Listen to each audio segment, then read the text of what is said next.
Bonjour à tous, Louis Hervé, secouriste à la Croix-Rouge. Dans cette nouvelle vidéo, j'ai décidé de faire un thème un petit peu léger et d'aborder une intervention un peu insolite que j'ai faite qui va être, qui est un petit peu mignonne, je trouve, qui est marrante, qui est pas on n'est pas dans le drama, donc ça va être cool. Alors ça s'est passé il y a pas mal d'années. À l'époque, j'étais pas du tout encore, j'étais pas chef d'intervention, donc c'était il y a un bon paquet d'années. J'étais garde au SAMU, on n'était pas en intervention et une dame, il y a dit une vieille dame qui était chez elle, qui avait autour du cou un petit médaillon, vous avez peut-être déjà vu ça chez les personnes âgées, qui permettait d'appeler les secours. Donc dans le 92, il y a un service qui est directement rattaché au SAMU, avec les appels qui sont réceptionnés dans les locaux du SAMU, qui s'appelle le Biotel. Et l'appareil, le Biotel, donc elle a une espèce une espèce de boîte de box, hein, une box Biotel en quelque sorte, qui est à côté de chez elle, et quand elle appuie, cette box va capter le signal, alerte automatiquement le SAMU, et éventuellement fait venir les secours s'il y a un problème, si jamais elle est tombée, si jamais il y a quoi que ce soit. Et donc cette dame appelle le Biotel, enfin le Biotel passait des appels tout seul finalement. L'appareil était en train de bugger, il comprenait pas, il bipait, il avait un problème.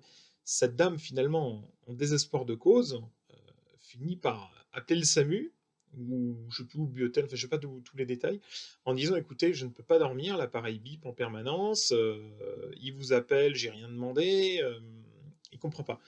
Et la personne, c'était amusant parce que la personne qui réceptionnait les appels au Biotel, je la connaissais personnellement et elle savait que j'étais de garde ce soir-là. Donc elle est allée voir le médecin de garde, elle lui explique la situation et le médecin dit bah, est-ce que tu as des bricoleurs dans ton. Est-ce que tu connais. Enfin, le service Biotel apparemment n'était pas disponible, hein, le service technique. Est-ce que tu as des bricoleurs à la Croix-Rouge, vous n'avez pas des bricoleurs? Et elle dit si, si, j'en connais un, il est dans le camion ce soir-là. Et ah bon, d'accord, bah écoute, fais-les partir sur intervention, qu'ils aillent me régler le problème. Donc nous, on reçoit un appel, à ce moment-là, donc on est au courant de rien. On reçoit un appel, et l'appel, c'est c'est ça, c'est le chef d'inter qui décroche, qui fait oui, oui, oui, oui, j'ai Louis dans mon camion, oui, oui, d'accord, ok. Bon, si tu veux, oui, on prend l'appel. Et donc moi, j'entends ça, j'étais à l'arrière du camion, c'est quoi ce truc? Et le chef d'inter raccroche, il se tourne vers moi, dit Louis, on a un truc pour toi. Et je dis, c'est quoi ce machin? C'est quoi ce truc? C'est quoi ce cadeau? Et donc, on part en intervention. Moi, je ne sais pas ce qui se passe à ce moment-là. Les chefs d'intervention souriaient beaucoup. C'était un vieux de la vieille. Je le connais bien. On arrive et il me dit, alors, je t'explique. Voilà, la dame, elle a un biotel. Voilà, elle a son appareil qui arrête pas de biper. Elle arrive pas à dormir. Donc, il faut que tu nous répares ça. Donc, je dis, bah, d'accord, ok. Donc, c'est vrai qu'à l'époque, je faisais déjà des études d'électronique. J'étais déjà bien avancé.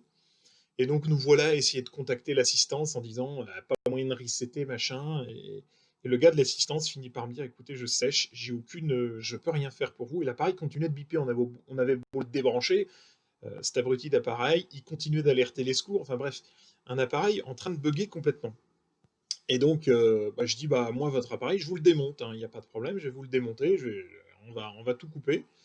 Et donc me voilà parti avec mon tournevis, donc j'avais un couteau suisse sur moi, donc avec mon couteau suisse en train de démonter le truc et tout, ouvrir complètement l'appareil en deux, avec le gars du support technique qui disait oui, enfin normalement on fait pas trop ça, normalement c'est l'assistance technique qui le fait, et j'ai dit écoutez votre assistance technique, il est 23h, et en attendant vous n'êtes pas foutu de me réparer le truc, donc moi j'ai une dame qui appelle le SAMU, je suis une équipe de secours, on est mobilisé là-dessus, donc faites pas chier avec votre appareil quoi.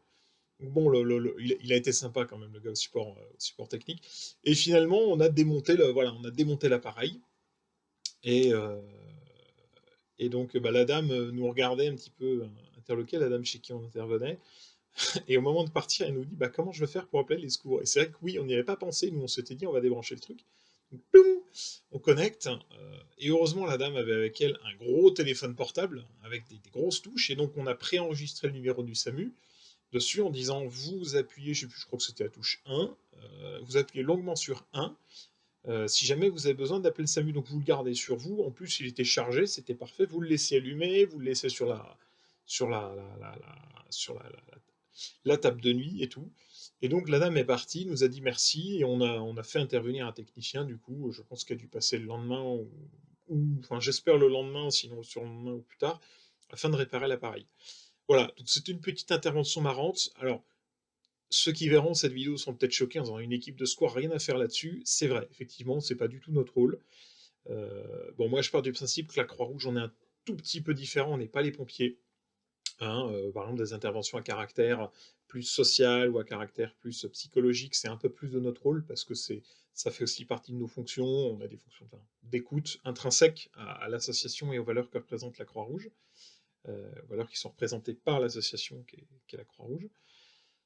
Et donc, voilà, on a fait cette intervention, mais voilà, ce qui était un petit peu insolite, c'était que finalement, la personne du biotel savait que j'étais dans le camion, savait que j'étais bricoleur, et que s'il n'y avait pas eu ça, je ne sais pas ce qu'elle aurait fait finalement, cette petite dame. Donc, bah, c'est très bien, je me dis, on a aidé une petite dame, ça a été, voilà, c'était une intervention marrante. Ce qui était marrant, c'est qu'on est quand même parti giro de thon là-dessus, hein. Voilà, on a roulé prudemment, hein, parce qu'évidemment, vous doutez bien que pour une box en panne, ça sert à rien de prendre beaucoup de risques sur la route, mais voilà, on est parti là-dessus, intervention un peu marrante, un peu insolite. Voilà, j'en ai à présent terminé, je vous laisse et je vous dis à bientôt pour de nouvelles aventures. Ciao.